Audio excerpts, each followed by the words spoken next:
Salam jumpa pemirsa, apa kabar Anda hari ini? Senang sekali kembali saya Farah Fitria bisa menemani Anda selama kurang lebih 60 menit ke depan dalam Stetoskop. Nah, seperti biasa setiap Rabu pada minggu kedua dan keempat Anda bisa menyaksikan kami dengan topik yang menarik. Dan kali ini pemirsa kami sudah mempunyai tema tentang pengaruh kebudayaan terhadap kehamilan. Untuk itu saat ini saya sedang ditemani oleh dua orang narasumber yang mana mereka berdua merupakan dosen dari Ilmu Sosial Budaya di Poltekkes Malang. Dan di samping saya ini sudah ada Bapak Wandi Eskep Nurse MPD. Apa kabar Pak Wandi? Baik. Baik ya, Pak ya. Baik. Sudah lama mengajar di sini Bapak? Saya ngajar di sini sejak di sini masih SPK dulu ya. Iya. Dulu SPK tahun 94 saya masuk di sini. 94 sudah di sini Pak ya. Saya masih SD waktu itu ya. Baik, di samping Pak Wandi ini pemirsa ada Bapak Jupriyono SKP MKes. Apa kabar Bapak? Baik-baik. Baik ya Pak ya. Ini sama ya ini jurusannya sama Pak Wandi ya? Sama, kebetulan juga satu tim dalam membawakan mata kuliah ini. Gitu. Sudah lama juga di sini Pak? Sama dengan Pak Wandi. Sama ya, Iya. oh gitu. Jadi memang sudah chemistry ya kayaknya Pak Wandi sama Pak Jupri.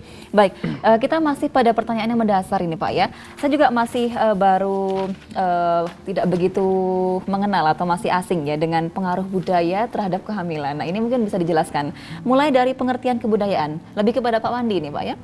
Apa sih Pak pengertian dari kebudayaan itu Pak? Oke. Nggih. Kebudayaan itu Mbak ya. Nggih. Sebetulnya umumnya bangsa kita itu semua berasal dari Sanskerta gitu ya. Ya. Nah, termasuk kata budaya. Budaya itu berasal dari bahasa Sanskerta, yaitu budaya. Ya. Itu merupakan bentuk jamak dari kata budi. Nah, di mana budi ini diartikan sebagai akal Gitu ya, Pak, ya. Jadi kebudayaan itu adalah hal-hal yang selalu berhubungan dengan akal manusia. Nah, kemudian secara lebih kompleks lagi ini dari ahli dari ahli sosial budaya itu dari Kuncharan Ningrat itu mendefinisikan kebudayaan itu adalah merupakan sesuatu yang menyeluruh dari gagasan ya, gagasan atau ide gitu ya. Kemudian dari gagasan itu kemudian diwujudkan dalam satu tindakan. Iya. Nah, kemudian dari hasil tindakan itu menghasilkan sesuatu karya gitu ya, suatu karya. Nah, karya ini dipergunakan untuk kehidupan di dalam masyarakat Sehari-hari itu ya Pak ya. dan semuanya itu diperoleh dengan cara belajar gitu ya. Jadi dari kata dasar akal tadi itu ternyata diuraikan menjadi beberapa hal yang berkaitan dengan gagasan, tindakan, dan hasil karya. Yang tentu saja itu dengan belajar ya Pak ya? Iya. Baik, iya. Kalau gitu di Jawa banyak orang yang menamakan anaknya Budi berarti berakal ya Pak ya? Ya, Baik. ya. Jadi memang kehidupan itu tidak lepas dari kebudayaan dan budaya pun mempengaruhi kehidupan manusia. Jadi saling berkaitan ya, bersinergi antara budaya dan juga manusia itu sendiri pemirsa. Kemudian untuk ruang lingkup kebudayaan ini Pak Wandi, ruang lingkupnya itu mengenai apa saja untuk budaya itu? Ya, kalau kita bicara tentang ruang lingkup kebudayaan itu ya sangat luas sekali. Karena tadi kata dasarnya kan dari akal. Nah, jadi segala sesuatu yang berkaitan dengan akal manusia, nah itulah kebudayaan itu gitu ya. Nah, jadi sangat luas sekali. Kemudian bila kita lihat lebih rinci lagi yang berkaitan dengan akal itu ada tiga kata kunci ya. Tiga kata kunci. Yang pertama adalah karya, kemudian rasa dan cipta ya. Jadi ada tiga kata kunci itu di mana karya itu adalah berkaitan dengan budaya-budaya atau hasil dari akal manusia yang berupa benda gitu ya. Berupa berwujud kebendaan, ya. jadi berwujud gitu ya. Kemudian kalau rasa itu berarti berkaitan dengan kejiwaan, seperti kesenian dan sebagainya itu merupakan yang kedua tadi sensasi rasa, ya Pak ya. Kalau cipta itu lebih mengarah kepada teori-teori, misalnya teori Archimedes, kemudian teori-teori yang lain ya yang berkaitan dengan keilmuan. Baik. Itu masuk di sini. Jadi karya itu merupakan hal yang berwujud ya yang dihasilkan oleh manusia. Betul. Kemudian rasa itu yang berkenaan dengan sensasi atau mungkin perasaan ya Pak ya, feeling, rasa, dan juga cipta yang berkaitan dengan teori-teori. Teori murni ataupun sesuatu yang sudah diterapkan dalam kehidupan sehari-hari. Jadi lebih diperlebar lagi. Tadi kalau kita bilang budaya atau budi itu sendiri berarti akal ya. Yang kemudian apabila diperoleh dengan cara belajar itu akan menghasilkan gagasan, tindakan, dan hasil karya manusia Pak ya. Betul.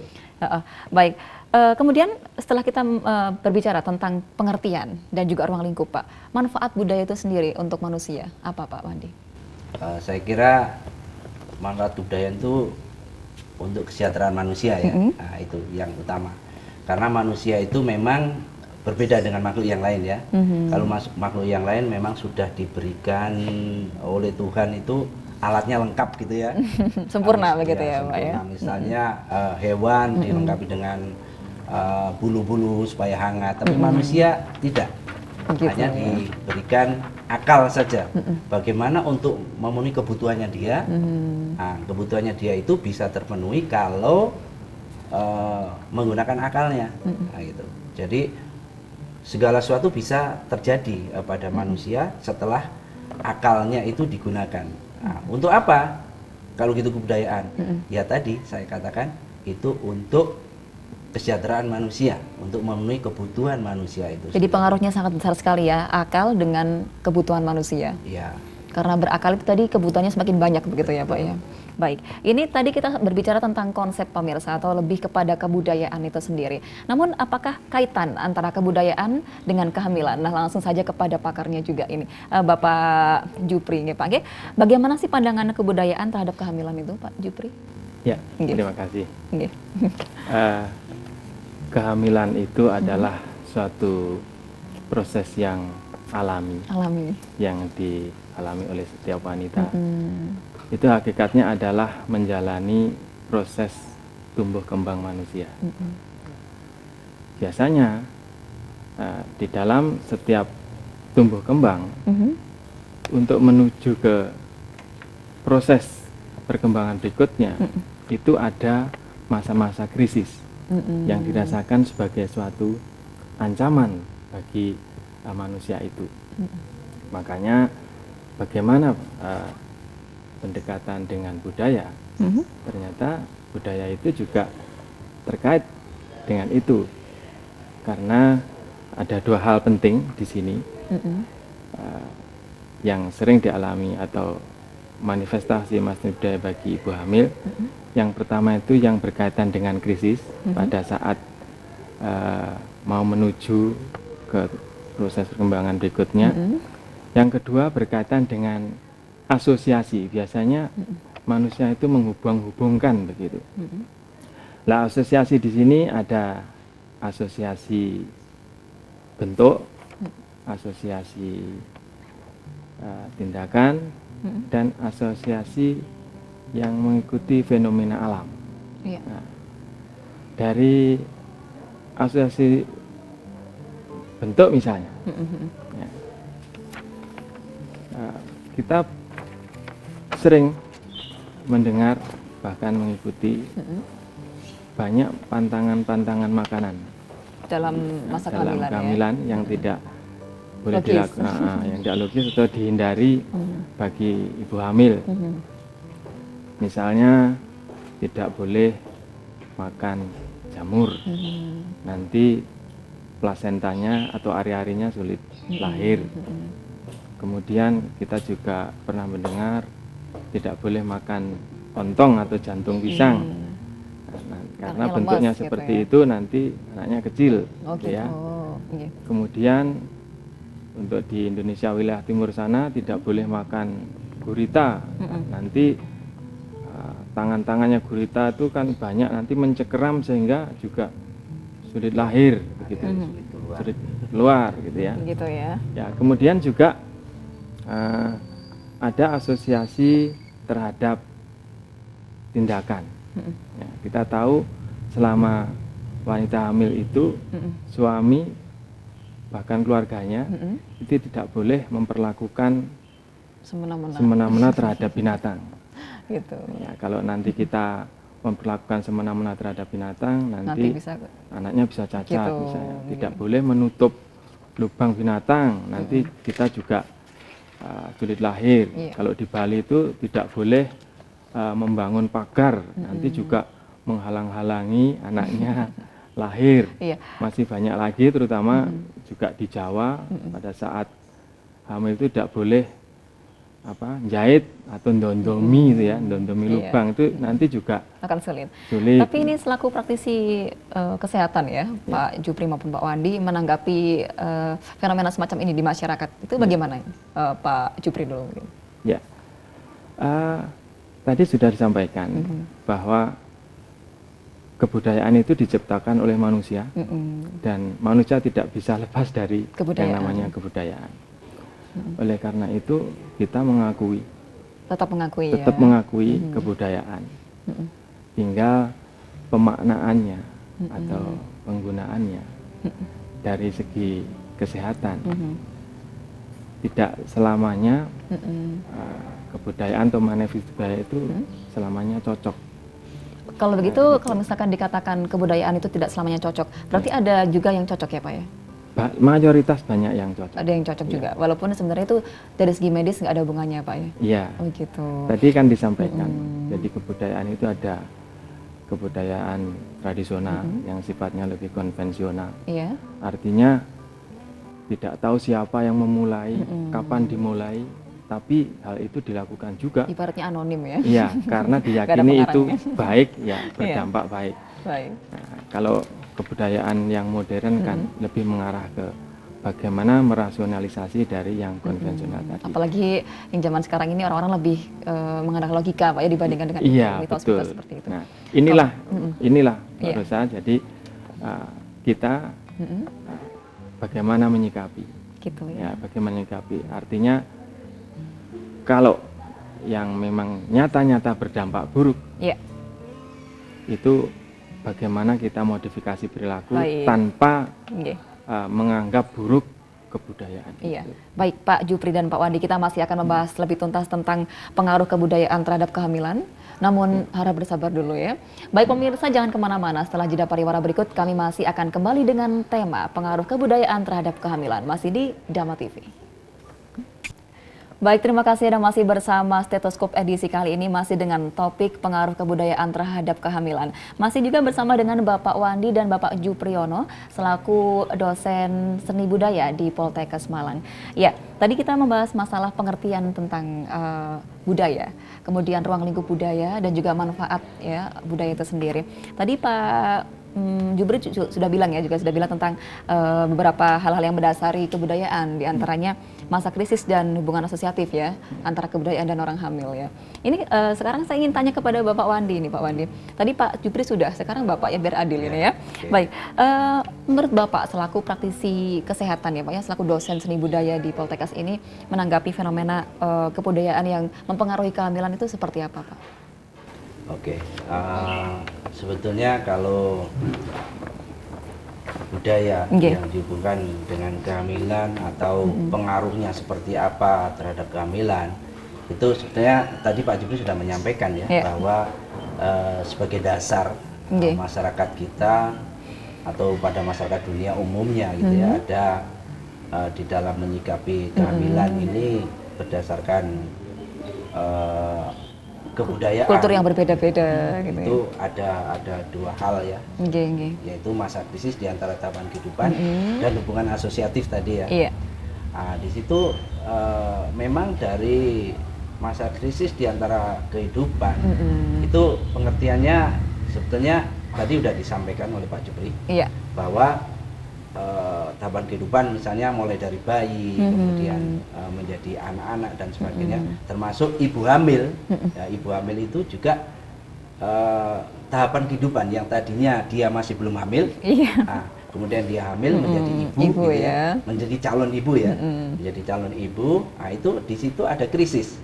Ada krisis, artinya krisis di situ ada sesuatu yang mengancam gitu ya, mengancam baik itu yang kalau menurut budaya kita ada yang mengancam baik itu secara fisik maupun yang secara non fisik gitu ya, sehingga masyarakat kita itu ada satu kegiatan yang biasanya disebut dengan upacara ya, upacara masa krisis ya.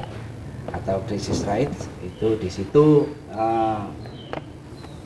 upaya-upaya yang dilakukan supaya masa krisis ini tidak terjadi. Gitu Bentuk-bentuk ancaman itu sendiri seperti apa ya Pak ya? Ya, sebetulnya kalau kita lihat secara logika ya, misalnya 3 bulan, 7 bulan itu memang ada ancaman karena dia kan baru terjadi pembuahan ya. Iya. Terjadi pembuahan 3 bulan pertama itu memang masa krisis untuk terjadinya keguguran. Iya. Memang iya. Rawan ya, masa rawan ya Pak ya. Masa rawan. Kalau budaya modern kan sudah jelas ya, itu harus dilakukan pemeriksaan ibu hamil yang pertama itu ya, Iya. atau trimester 1 Trimester harus pertama. satu kali Iya. pemeriksaan. Nah, tapi untuk kebudayaan konvensional atau tradisional kita antisipasinya dengan selamatan gitu ya, selamatan 3 bulanan. Nah, itu. Sebetulnya kalau kita lihat fenomena seperti itu sih nggak bertentangan ya dengan kesehatan, dengan mengadakan selamatan seperti itu. Saya kira bisa diterima, ya, nggak masalah gitu ya. Iya. Saya kira itu mungkin nanti 7 bulan juga saya kira ya begitu, karena memang pada usia 7 bulan itu memang terjadi masa krisis juga. Ya. Jadi dasarnya sama, cuma intervensi kebudayaan yang diciptakan itu berbeda. Masyarakat konvensional atau tradisional dengan masyarakat modern itu beda. Jadi intinya Pak Wandi di sini seperti Pak Jupri tadi ya. Jadi intinya tetap menerima tapi juga yang logis gitu ya. Oke, sepanjang itu tidak mengganggu tentang kesehatan ibu maupun janin, saya kira kita bisa menerima tentang kebudayaan masyarakat. Baik. Jadi masa krisis itu sendiri sebenarnya pengertian lebih luasnya apa ini? Ke Pak Jupri ini, Pak. Ya. Jadi sekali lagi pada saat manusia itu menjalani proses Kehamilan. tumbuh kembang, Iya. termasuk kehamilan itu juga menjalani proses tumbuh kembang. Pada saat mau melangkah atau menggapai perkembangan berikutnya, itu ada masa transisi. Ya. Disitulah terjadi krisis. Tadi Pak Wandi disampaikan, oleh karena itu supaya ancaman itu tidak terjadi, krisis itu terjadi, ada upaya-upaya spiritual, ada tindakan-tindakan dalam rangka mencegah ancaman itu jangan sampai terjadi, sehingga bisa menjalani proses berikutnya Itu kalau secara secara budaya lancar ya. Dalam kaitan dengan kehamilan, manifestasi tindakan spiritual itu macam-macam. Yang kita orang Jawa, ya, yang dari orang Jawa dikatakan selamatan-selamatan. Biasanya dalam konteks budaya, bentuk pemujaan itu diwujudkan dalam bentuk simbol-simbol, sehingga selamatan pun itu uborampenya, pirantinya, itu juga berbeda-beda. Misalnya untuk 3 bulanan, untuk 7 bulanan, nanti kalau lahir brokoan, iya. itu uborampenya berbeda-beda. Misalnya saja kalau 3 bulanan, itu hamil 3 bulanan itu jenangnya harus 3. Ada jenang merah, itu simbol dari ibu, Iya. jenang putih itu simbol dari bapak, dan ada jenang merah tengahnya putih. Gitu. Nah itulah menyatunya bapak dan ibu. Gitu. Nah, kemudian juga jajan pasar, itu juga harus 3. Maknanya itu sebenarnya Maknanya adalah pasar itu kan rame. niaga. Oh, niaga ya. Jadi proses hidup, kalau orang Jawa urip bebrayan, ya, hidup Bebarengan. bersama. Ya. Di situ proses mencari nafkah, di proses perniagaan terjadi, dengan harapan ini nanti kalau udah lahir Iya. bisa beradaptasi, bisa menghidupi sendiri dengan berkarya tadi. Iya. Disimbolkan dengan jajan pasar itu. Luar biasa sekali ya. Ini saya baru tahu loh dari Pak Wandi sama Pak Jupri ya tentang filosofi-filosofi dari acara-acara selamatan ya, Ya, dalam sebetulnya konteks sedikit, Jawa. sedikit lagi. Oke. Boleh, Apa, silakan ya. Pak Jupri. Jadi tadi sebagai simbol-simbol. Iya. Di samping simbol juga tanda. Nanti kalau tingkepan Oke. 7 bulanan itu juga serba 7. Gitu. Iya. Makna Jadi filosofisnya apa ini, Pak? tanda Oke. ini hamil 7 bulan. Oke. Ini masuk masa krisis 7 bulan. Tadi disampaikan kalau secara ilmu pengetahuan kesehatan pada bayi usia dalam kandungan 7 bulan itu sebetulnya sudah lengkap, tapi belum siap hidup di dunia. Sehingga kalau nanti ada istilah prematur, itu masa krisis yang paling ditakuti. Nah, makanya secara spiritual dilakukan tindakan-tindakan, upaya-upaya supaya ancaman itu nggak terjadi dengan selamatan 7 bulanan atau tingkepan. Baik, jadi intinya antara kebudayaan dan kesehatan itu sebenarnya ada ya sedikit gitu persamaan persepsi gitu ya. Kalau misalkan masa krisis 3 bulanan tadi secara budayanya ditanggapi dengan mereka mengadakan selamatan 3 bulanan, tapi kalau secara kesehatan lebih kepada karena ancaman ya 3 bulan tadi itu harus diperiksakan tadi ya secara dini gitu ya, berkala kemudian. Iya. Dan pada saat 7 bulanan juga dalam budaya itu ancamannya karena usianya masih belum siap untuk dilahirkan. Akhirnya mereka menggunakan acara 7 bulanan. Kemudian dari kesehatan itu juga sebenarnya sangat diminimalisir ya. Bagaimana caranya jangan lahir duluan gitu ya. Sehingga dalam kesehatan itu ada hal yang harus dihindari. Misalnya kita tidak boleh aktivitas yang berlebihan. Ibu-ibu tidak boleh mengangkat beban yang berlebihan.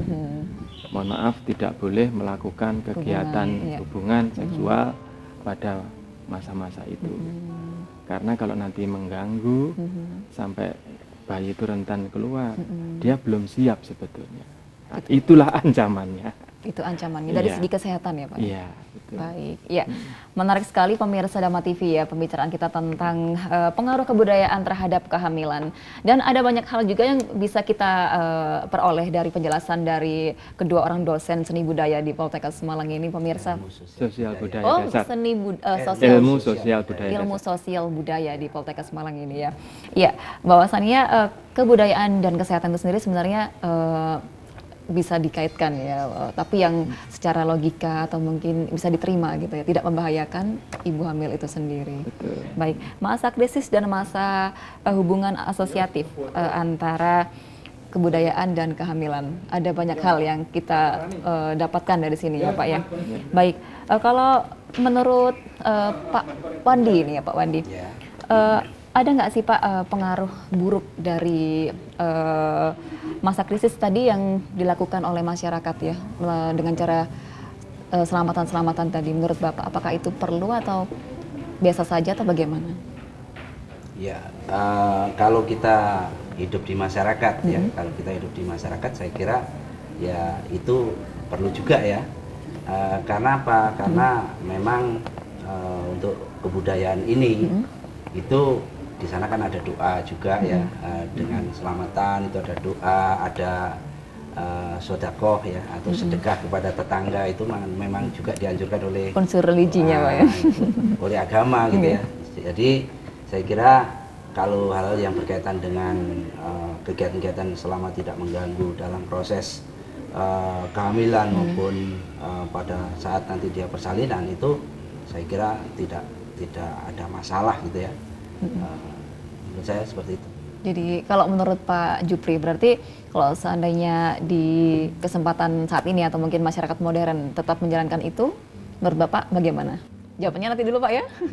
Karena setelah ini kita juga harus jeda dulu. Kita memberikan kesempatan pada pariwara berikut. Pemirsa Dhamma TV jangan kemana-mana, kami masih akan melanjutkan perbincangan bersama dengan Bapak Jupri dan Bapak Wandi, namun setelah jeda pariwara berikut ini. Baik, terima kasih Anda masih bersama Stetoskop edisi kali ini dengan topik pengaruh kebudayaan terhadap kehamilan. Masih juga dengan dua orang dosen dari Poltekkes Malang yang merupakan dosen sosial budaya dasar ya. Baik, masih dengan Pak Jupri tadi Pak ya.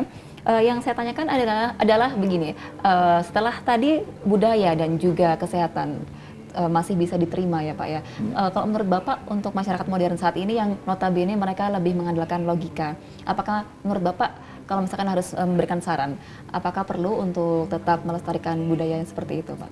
Ya, saya kira perlu, dan saya sependapat itu meskipun sudah modern seperti ini, karena manusia menciptakan budaya itu pasti diawali dengan suatu etiket yang baik. Bukan tanpa alasan. Bukan tanpa alasan. Dan sekali lagi tadi sejak awal saya sampaikan bahwa manusia itu yang menciptakan budaya dan manusia itu bisa eksis karena budaya, karena kebudayaan. Iya. Tinggal kita aja pandai-pandai menyikapi. Kalau nanti ada manifestasi budaya yang berdampak buruk kesehatan, Iya. pandai-pandailah kita memodifikasi perilaku tanpa terburu-buru menilai kebudayaan itu buruk. Buruk gitu ya Pak ya. Contoh yang budaya yang menurut Bapak perlu atau baik dalam segi kesehatan seperti apa itu Pak? Ya, banyak sekali. Tadi sudah diawali oleh Pak Wandi, Pak Wandi, ya. nggih. Di dalam mencegah ancaman masa krisis tadi ada selamatan-selamatan.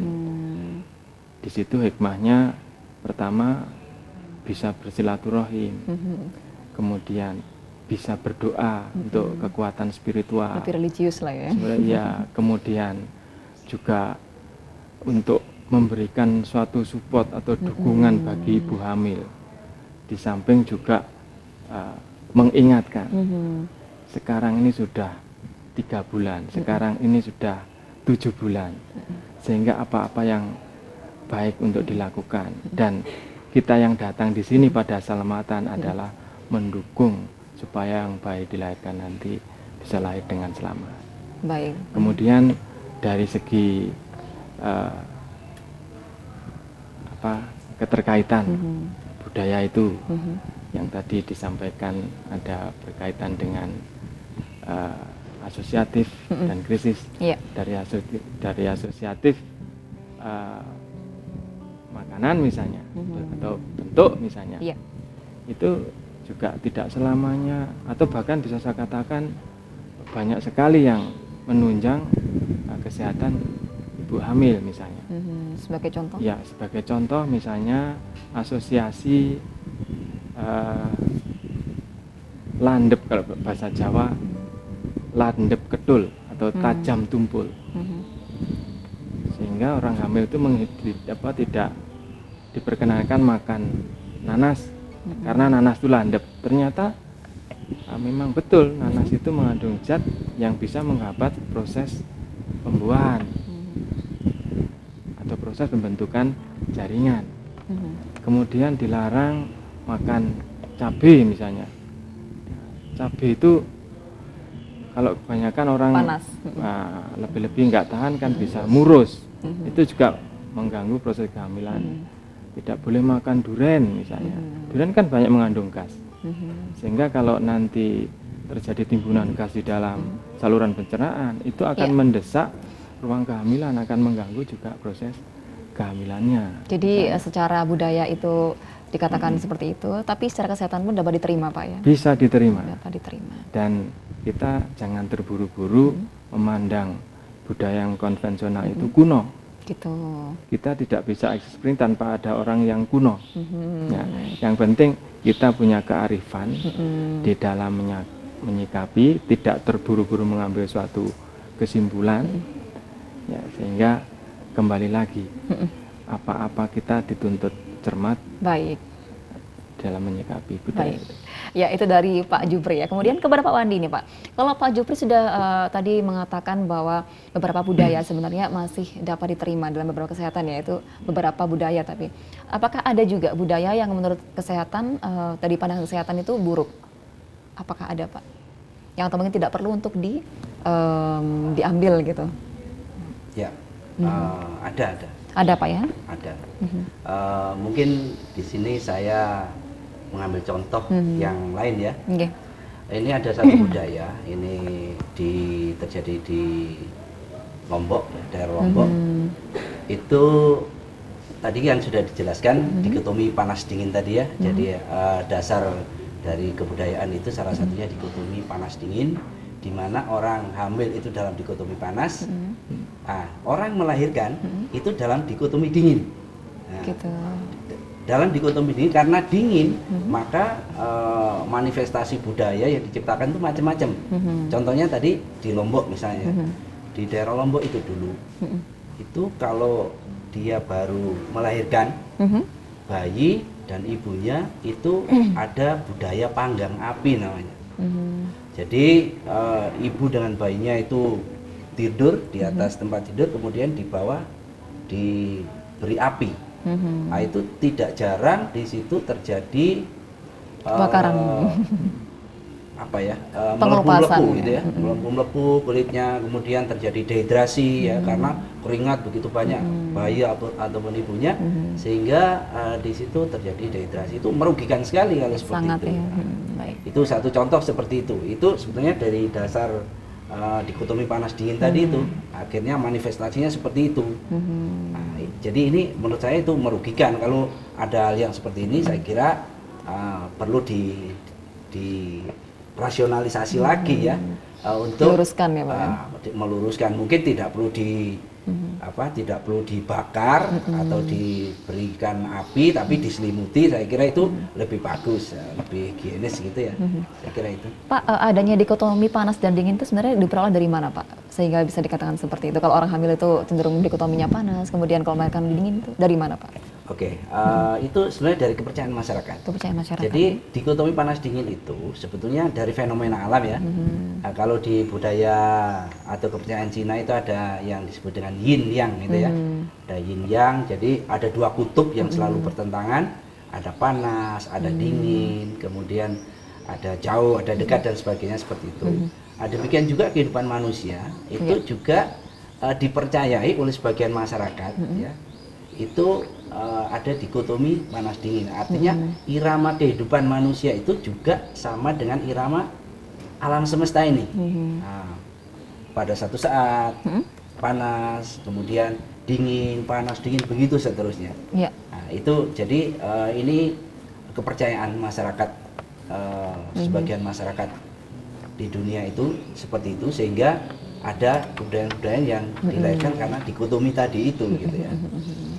Jadi dasarnya itu ya Pak ya. Baik. Kalau begitu berarti kebudayaan sebenarnya asosiasinya bisa tidak baik ya Pak ya, atau mungkin buruk ya, atau berbahaya. Nah, makanya namanya manifestasi dari keyakinan itu tadi itu bisa positif ya, bisa negatif. Jadi dia menciptakan satu kebudayaan itu memang tergantung dari pengetahuannya dia. Gitu ya, Pak. Jadi tergantung dari pengetahuannya dia. Kalau pengetahuannya masih sangat tradisional, akhirnya ya berhubung ini dingin, ya harus diberi panas. Panas sebagai lambang panas adalah api. Padahal seharusnya tidak seperti itu ya Pak Padahal ya. seharusnya tidak seperti itu. Ya, kalau menurut Mbak Wandi, saran untuk orang Lombok tadi ya, misalkan kalau habis melahirkan harus dipanggang. Kalau menurut kesehatan lebih bagusnya harus diapakan Pak?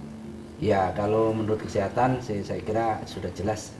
Memang betul kalau ibu hamil itu memang dingin itu memang betul ya.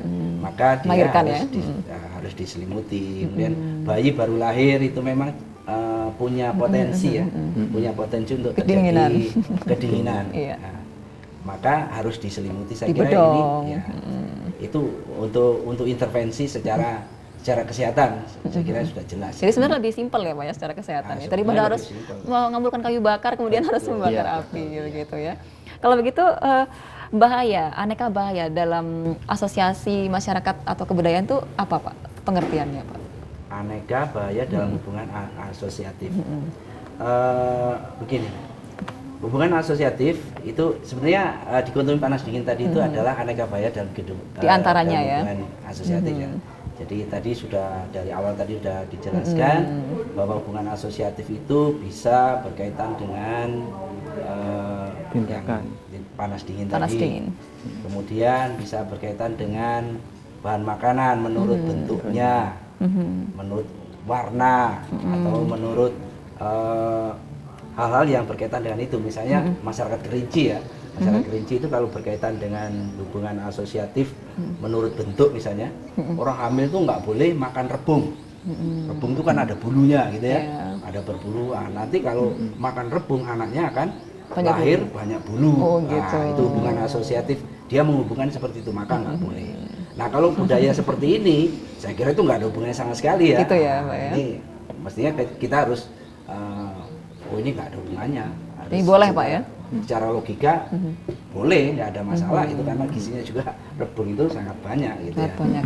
Nah itu, jadi hubungan asosiatif bisa dari makanan menurut bentuk, kemudian kemudian bisa Tindakan. dari Tindakan. tindakan, ya, tindakan. Bisa. Tadi saya kira sudah banyak ya contoh-contoh yang diberikan oleh Pak Jupri tentang tindakan-tindakan yang dilarang atau tidak boleh menurut asosiasi perbuatan tadi itu. Seperti kalau misalkan hamil tidak boleh sembarangan untuk menyiksa hewan itu tadi Pak ya. Ya, contoh yang tadi itu. Tapi itu dalam kesehatan tetap bisa diterima ataukah itu tidak perlu untuk difahami atau mungkin diterima begitu Pak Untuk Jupri? yang Iya. menyiksa hewan tadi. Iya.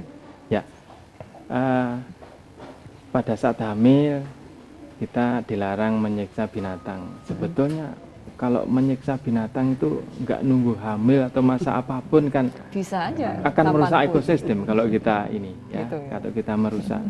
Sehingga itu kalau kita lakukan bagus-bagus saja karena mempertahankan ekosistem juga memperhai kehidupan bersama-sama makhluk ciptaan Tuhan.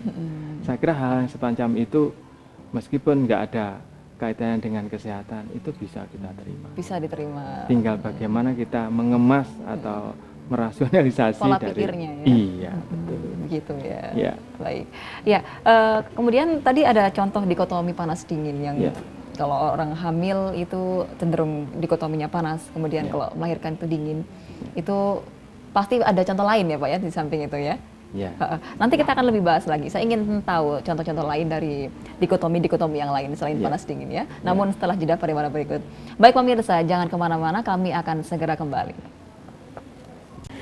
Baik, terima kasih masih bersama Dama TV, selalu damai di hati. Dengan stetoskop kali ini dengan tema pengaruh kebudayaan terhadap kehamilan. Dan masih juga di Poltekkes Malang bersama dengan dua orang narasumber kita kali ini, Bapak Wandi dan Bapak Jupri. Ya Pak Jupri, tadi sempat kita potong ya Pak ya.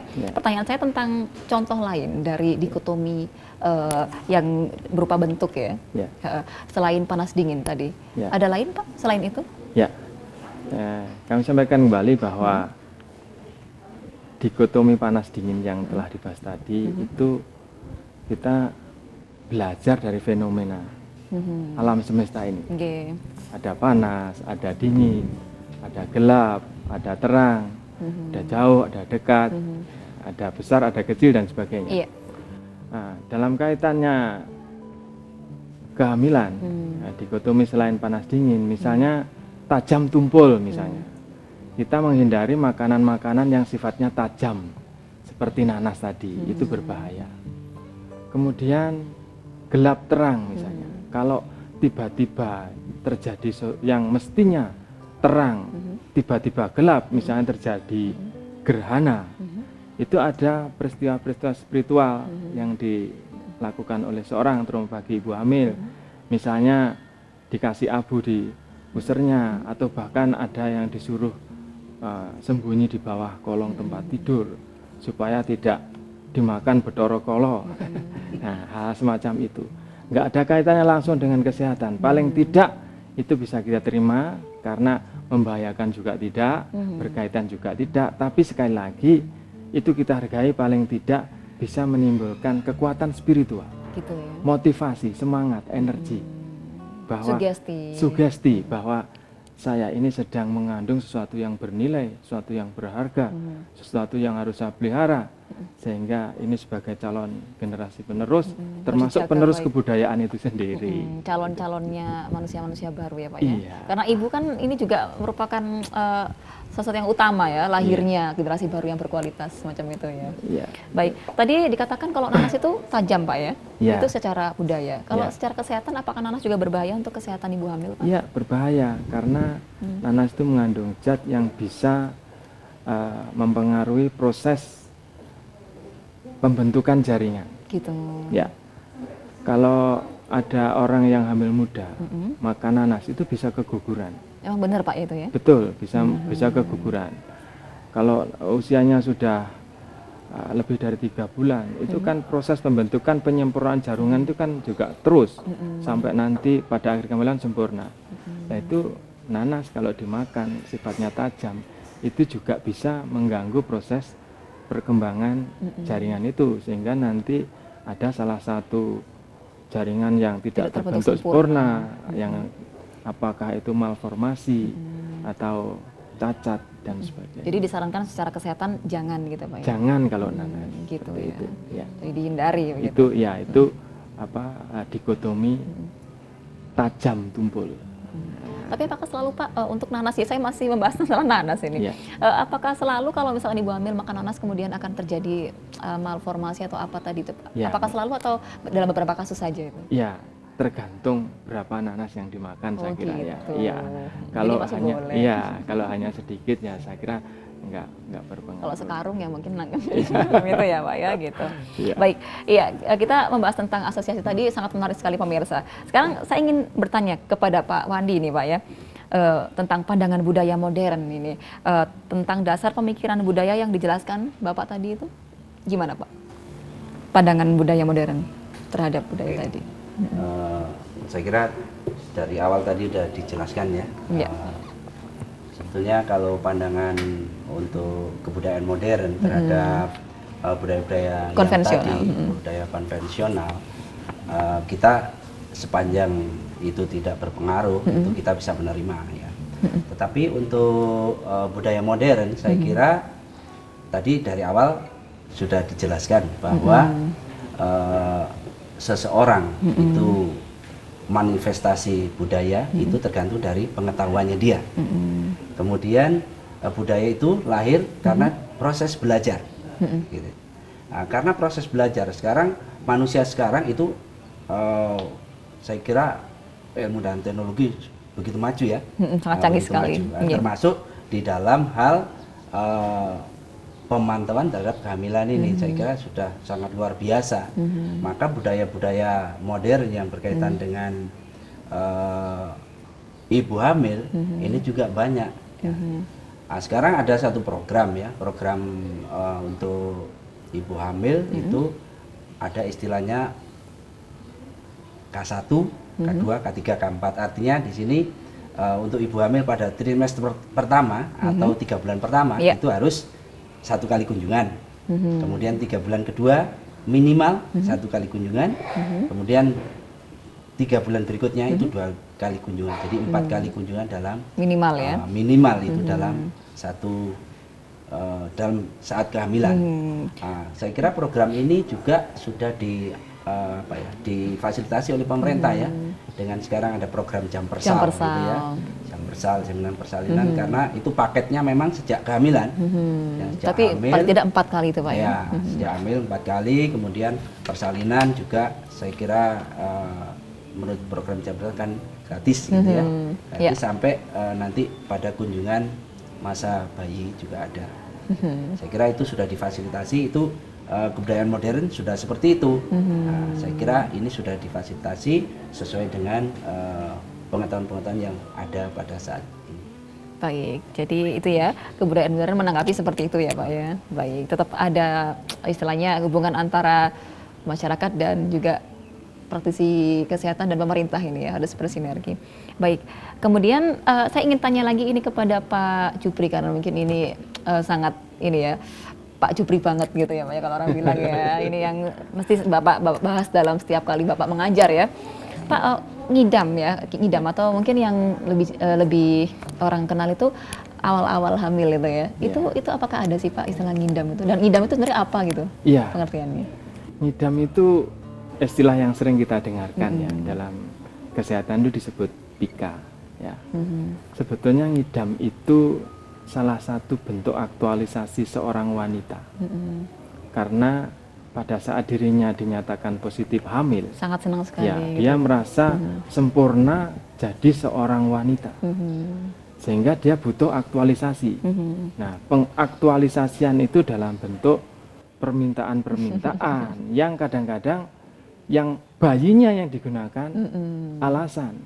Ya, tidak berlebihan sih, karena memang bayi itu yang menjadi indikator kesempurnaan sebagai seorang wanita tadi. Tidak bisa dipungkiri Pak ya. Sehingga dengan begitu dia ada perhatian, terutama bagi orang-orang atau keluarga yang bermakna.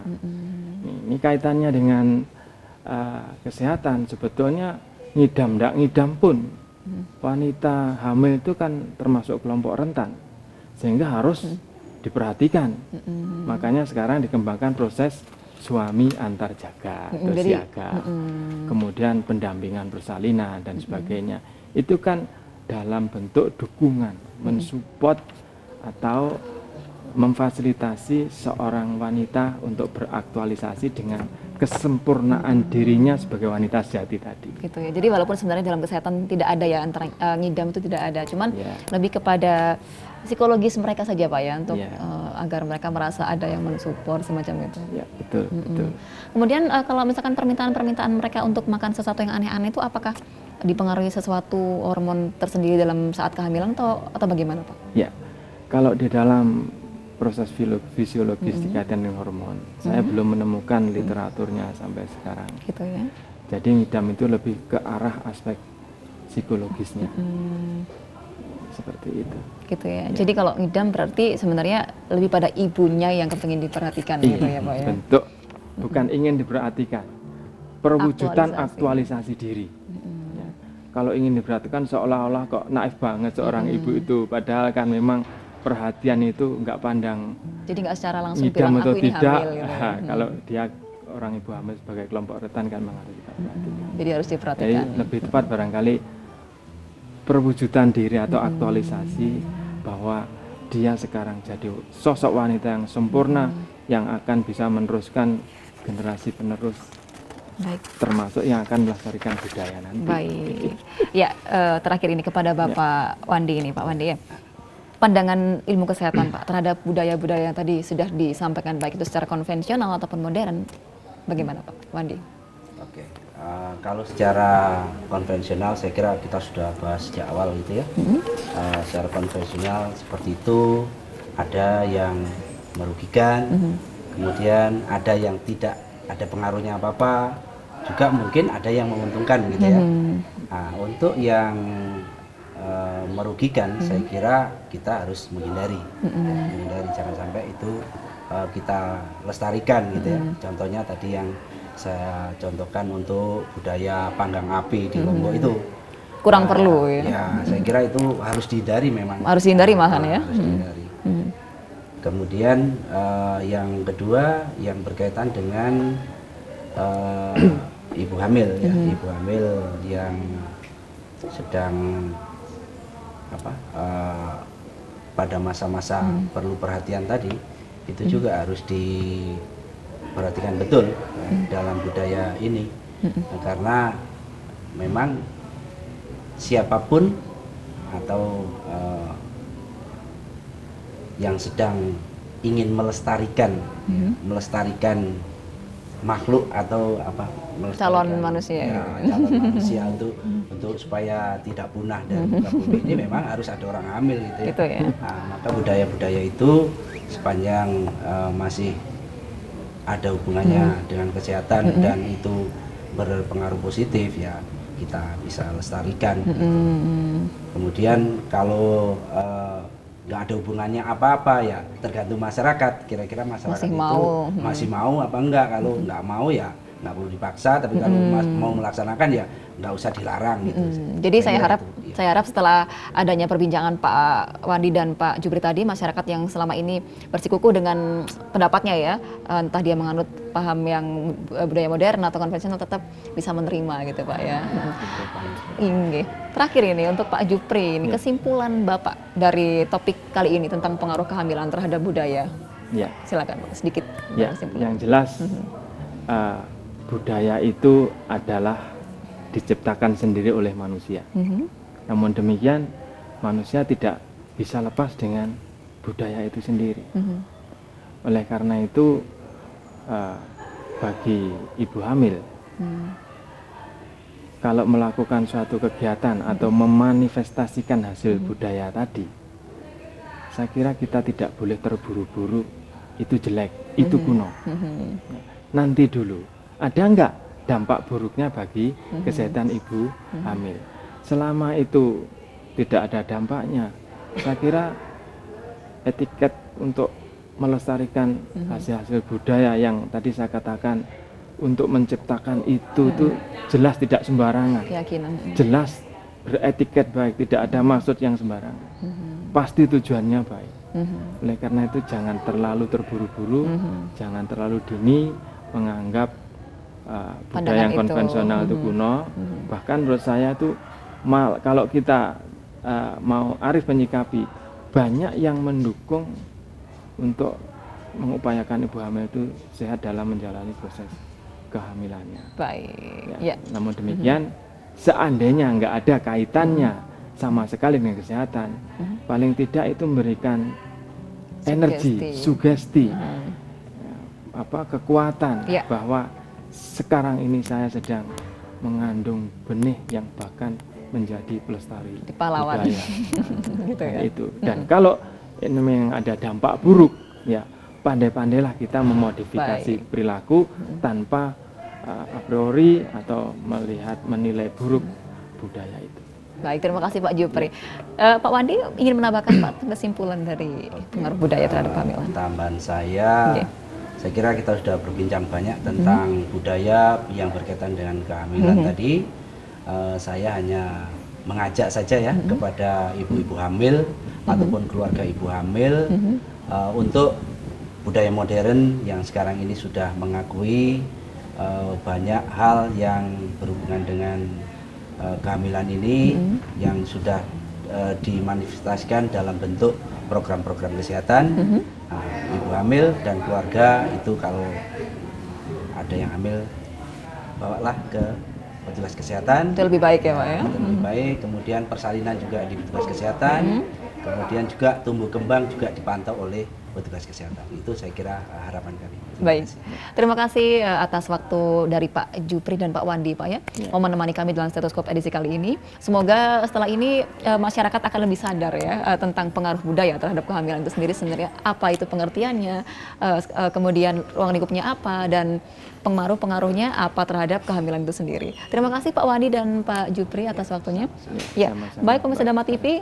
Demikianlah perbincangan kami dalam Stetoskop edisi kali ini dengan topik pengaruh kebudayaan terhadap kehamilan. Dan kita akan berjumpa dengan topik yang lebih menarik pada kesempatan berikutnya. Terima kasih atas kebersamaan Anda. Dhamma TV, selalu damai di hati. Sampai jumpa.